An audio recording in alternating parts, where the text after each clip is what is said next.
Walaupun Presiden Jokowi adalah primus inter pares dalam sistem pemerintahan presidensil, tetapi gubernur, bupati, wali kota adalah kepala-kepala daerah yang memiliki otonomi dan dipilih langsung oleh rakyat.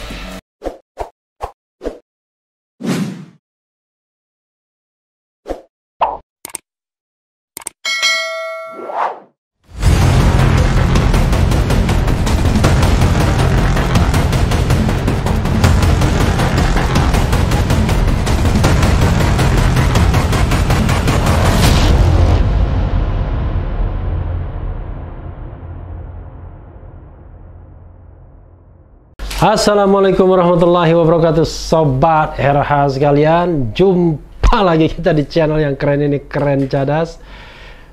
Masih undang-undang cilaka ya. Undang-undang ini saya kira tidak akan surut dalam jangka waktu seminggu ke depan ya, karena banyak sekali aspek yang harus kita bahas. Ada 11 klaster dalam rancangan undang-undang cipta kerja, RUU Ciptaker, atau kadang-kadang kita sebut cilaka ya. Tapi ini ada berita yang menarik yang ingin saya uber, dan ini sangat terkait dengan aspek hukum tata negara ya. Sebagaimana dilansir oleh tribunkaltim.co, ini sebenarnya Tribun saja. Tribun sebagai kantor berita itu bisa diakses oleh daerah-daerah ya. Kalau di Kaltim namanya Tribun Kaltim dan lain sebagainya. Judulnya, tak main-main Jokowi beri perintah tegas ke Idam Aziz. Wah, ini kan Kapolri ya. 34 gubernur dilarang tolak undang-undang cipta kerja. Oke, tribunkaltim.co. Tak main-main, Jokowi beri perintah tegas ke Idam Aziz.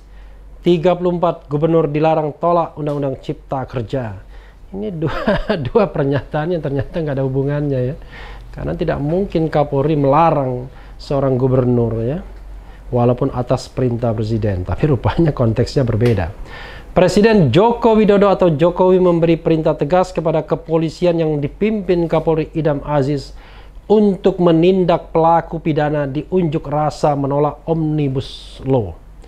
Tak hanya itu, Jokowi juga meminta gubernur se-Indonesia satu suara mendukung Undang-Undang Cipta Kerja. Jadi ada dua hal ya. Diketahui beberapa gubernur tegas menyatakan menolak Undang-Undang Cipta Kerja. Antara lain Gubernur Jawa Barat Ridwan Kamil. Tapi dia mengatakan menyampaikan aspirasi saja, bukan menolak. Tenaga ahli utama kantor staf Presiden KSP, Doni Gahral Adian menyebut, Presiden Joko Widodo telah memerintahkan Kapolri untuk menindak pelaku tindak pidana saat aksi unjuk rasa tolak Omnibus Law Undang-Undang Cipta Kerja.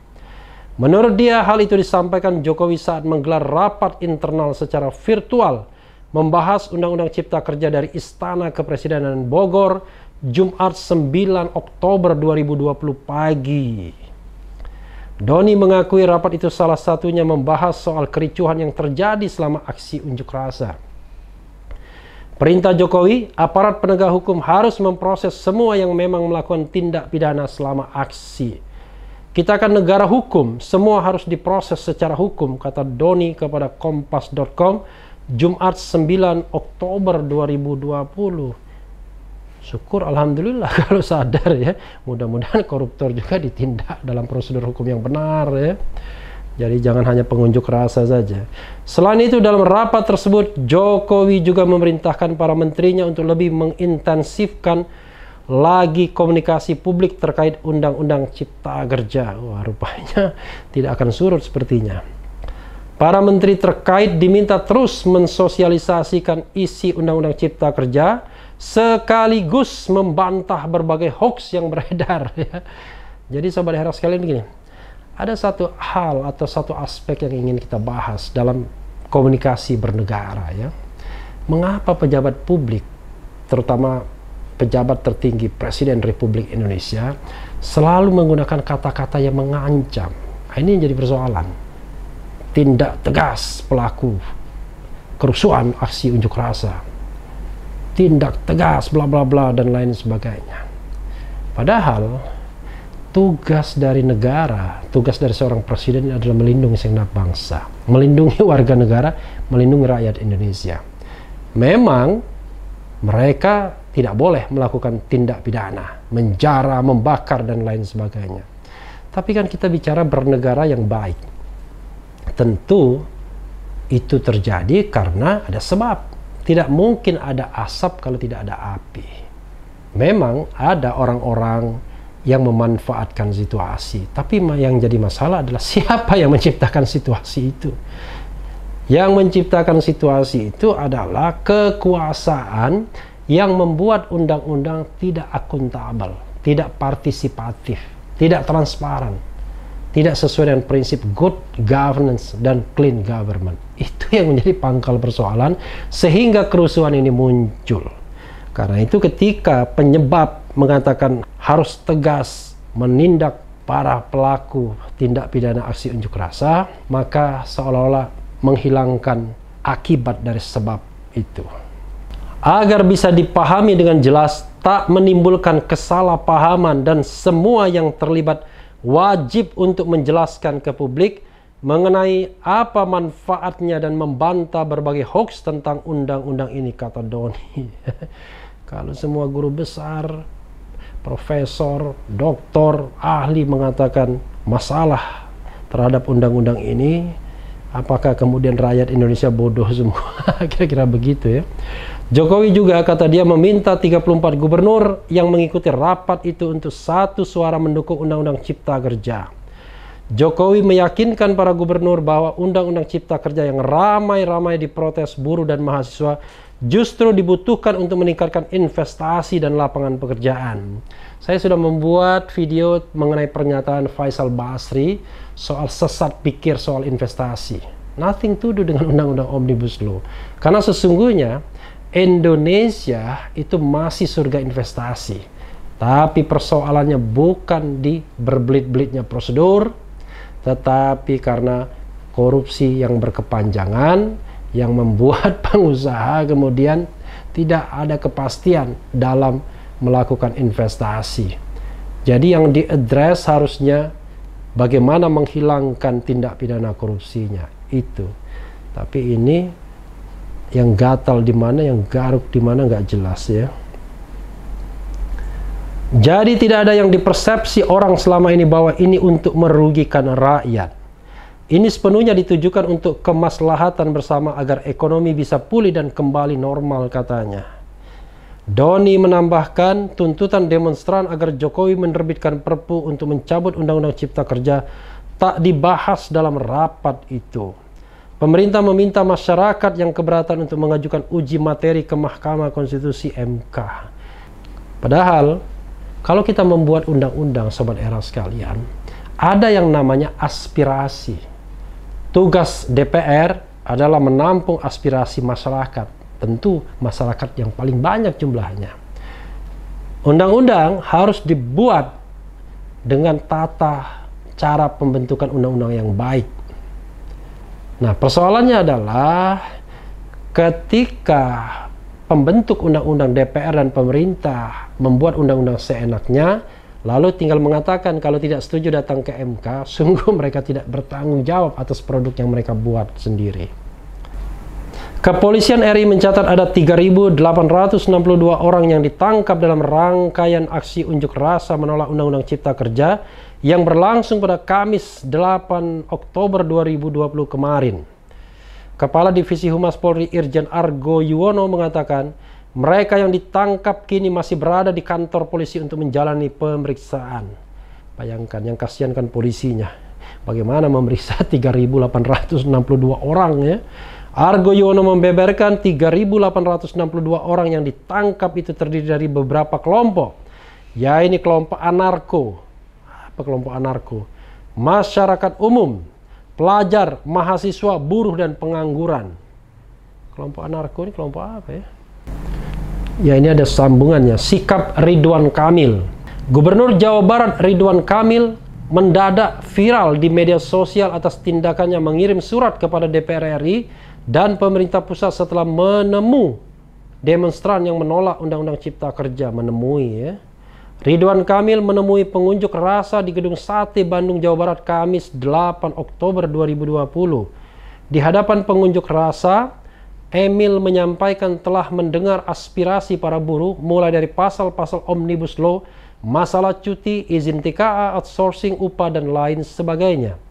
Rekan-rekan semua yang hadir di depan gedung Sate, tadi saya sudah mendengarkan aspirasi yang isinya menyampaikan poin ketidakadilan. Karena pengesahannya terlalu cepat untuk undang-undang yang begitu kompleks, kata Ridwan Kamil. Emil, sapaan akrab Ridwan Kamil, meminta supaya aksi berjalan dengan tertib tanpa adanya anarkistis. Saya titip suarakan apapun, tetapi jaga ketertiban dan jangan merusak fasilitas umum. Karena perjuangan buruh sudah sangat jelas, berkomitmen menyampaikan aspirasi tanpa anarki, jelas dia. Wujud nyata dari dialognya dengan demonstran, Emil pun mengirimkan surat yang ditujukan kepada Presiden Joko Widodo, Jokowi, dan DPR. Rekomendasi dari perwakilan buruh agar pemerintah provinsi mengirimkan surat kepada DPR dan Presiden, kata Emil. Dalam surat tersebut, Emil mengungkapkan penolakan para buruh terhadap Omnibus Law, Undang-Undang Cipta Kerja. Isinya menyampaikan aspirasi dari buruh untuk menolak Undang-Undang Omnibus Law, kata Emil. Surat itu juga berisi permintaan kepada Presiden untuk menerbitkan Perpu. Kedua, meminta Presiden untuk minimal menerbitkan Perpu karena proses undang-undang ini masih ada 30 hari untuk direvisi oleh tanda tangan Presiden, kata dia. Ada agak keliru juga kutipannya ya. Wah, ini ada juga ini, Anies ajak demonstran nyanyikan Bagimu Negeri. Ya, kita sudah bahas Sobat Era sekalian berita ini, rupanya beritanya disambung-sambung ya. Jadi pernyataan Presiden mengenai gubernur itu sangat mungkin ya dipicu atau triggernya dari Ridwan Kamil dan Anies Baswedan yang menunjukkan keberpihakan kepada para demonstran pengunjuk rasa. Emil mengirim surat kepada DPR dan Presiden untuk meminta Perpu untuk membatalkan undang-undang itu. Anies menemui para demonstran dan menyanyikan lagu Padamu Negeri ya.